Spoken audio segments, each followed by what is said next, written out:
परमात्मा का भी रूप होता है, तो क्या वो भी सीमा वाला तो नहीं हो गया? क्या वो भी हद में तो नहीं फंस गया? क्या वो अनंत है या नहीं है? क्योंकि उसका तो रूप है, और सुना जाता है कि जिसका रूप होता है वो तो सीमा वाला होता है, हद वाला होता है। लेकिन दोस्तों ऐसा नहीं है। परमात्मा जो है अनंत है, उसमें अपार ज्ञान है दोस्तों। जी बिल्कुल, परमात्मा दोस्तों ज्योति स्वरूप बिंदु आत्मा है। और दोस्तों भले ही उसका रूप है, लेकिन दोस्तों वो सर्वज्ञ है। दोस्तों सर्वज्ञ का मतलब ये नहीं होता कि वो सब में सर्वव्यापक है। उसको मतलब दोस्तों सर्वज्ञ से मतलब यही है कि वो सृष्टि के आदि मध्य अंत का ज्ञान जानता है दोस्तों। उसको उसकी संपूर्ण नॉलेज है और उसको पूरा ज्ञान है दोस्तों उसका।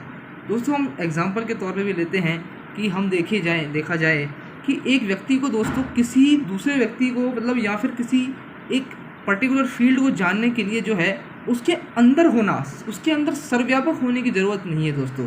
वो बाहर रहकर भी, साक्षी रहकर भी दोस्तों जो है उसका ज्ञान भी ले सकता है। एग्जाम्पल के तौर पे दोस्तों लें तो एक इंजीनियर को दोस्तों एक मशीन के अंदर होने की ज़रूरत नहीं है दोस्तों। उसके पास इतनी नॉलेज है कि वो मशीन के हर एक फंक्शनिंग को जो है वो जानता है। एक हिस्ट्री का स्टूडेंट, एक ज्योग्राफी का स्टूडेंट को दोस्तों हर एक देश में होने की ज़रूरत नहीं। उसके पास दोस्तों ज्ञान है कि वो एक सेपरेट फील्ड में होके भी, एक सेपरेट जगह पे होके भी उन सब का ज्ञान को दोस्तों जानता है। दोस्तों अगर हम और भी बात करें तो एक साइंटिस्ट एक जो है वो किसी एक अंतरिक्ष के मतलब किसी एक यूएनओ में बैठ के, एक किसी पर्टिकुलर व्हीकल में बैठ कर, जिसे कहते भी हैं जिसे हम कहते हैं, उसमें रह कर भी दोस्तों पूरे सृष्टि के जितना भी जो है पूरा जो है स्पेस वगैरह की सारी नॉलेज दोस्तों उसको रहती है। उसके अंदर होने की उसे ज़रूरत नहीं है। उसको दोस्तों बाहर से ही इतनी नॉलेज है, उस कंट्रोल रूम से ही दोस्तों जो है उसका ज्ञान ले लेता है। सेम तरीके से दोस्तों परमात्मा को भी हम आत्माओं के अंदर या फिर किसी के अंदर होने की ज़रूरत नहीं है दोस्तों। वो भी दोस्तों परम धाम में रहकर ही उसके पास दिव्य दृष्टि जो है, दिव्य दृष्टि जिसका जो हमें कहते हैं कि तीसरा नेत्र जो है ज्ञान का, वो दोस्तों उसके पास है।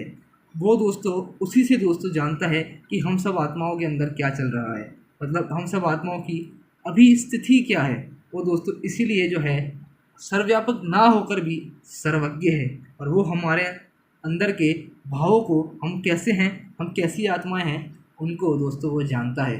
अगर हम दोस्तों एक बात भी और करें कि अगर हम देखें जैसे कि एक बात हम कहें कि हम आत्माओं को दोस्तों कहा जाता है कि हम अल्पज्ञ हैं।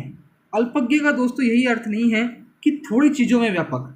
अल्पज्ञ का यह अर्थ नहीं है कि थोड़ी चीज़ों में व्यापक। इसका दोस्तों यह अर्थ है थोड़ी सीमाबद्ध ज्ञान, मतलब पूरा पूरा मतलब अच्छी तरीके से नॉलेज ना होना, हर चीज़ की एक तरीके से नॉलेज नहीं, मतलब जो है हद में एक तरीके से नॉलेज है। मतलब अनंत का ज्ञान हमारे पास नहीं है, हम जिसको पढ़ते हैं हमें उसकी ही नॉलेज है दोस्तों।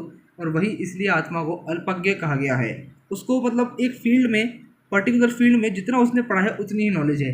लेकिन परमात्मा को दोस्तों सर्वज्ञ कहा गया है, अर्थात दोस्तों उसको पूरे सृष्टि के आदि मध्य अंत का ज्ञान है। वो सर्वज्ञाता है, उसको हर चीज़ का दोस्तों ज्ञान है। एक सेपरेट जगह होके भी दोस्तों वो हर चीज़ की नॉलेज रखता है, और वो अनंत है दोस्तों। उसी से उसके अंदर जो है वो ज्ञान का भंडार है दोस्तों। दोस्तों एक बात और आती है कि क्या परमात्मा थॉट रीडर है? क्या वो सबके थॉट पढ़ता रहता है? दोस्तों ये भी बात जो है वो सही नहीं है। वो हाँ, वो ये जानता है कि इसके थॉट्स का जो है अंत में रिजल्ट क्या निकला।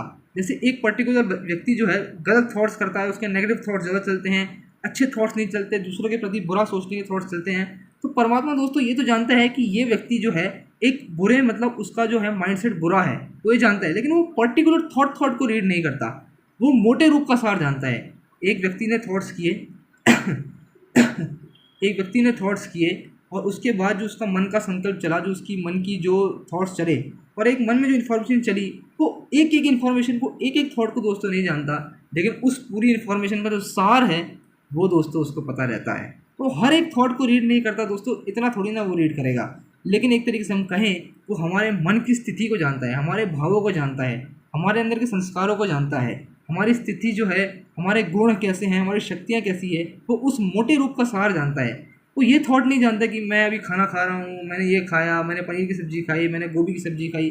वो ये सब चीज़ें थोड़ी दोस्तों सोचता है। उसको एक मोटे रूप का सार जो है वो पता चलता है। इसलिए दोस्तों उसको जो है हर चीज़ का ज्ञान है, वो हर चीज़ की मतलब उसको नॉलेज है, और वो हम सब आदमियों की स्थिति दोस्तों जानता है। अगले वीडियोज़ के लिए दोस्तों बने रहिए, और रहस्य आपको मिलेंगे ज़रूर। ओम शांति।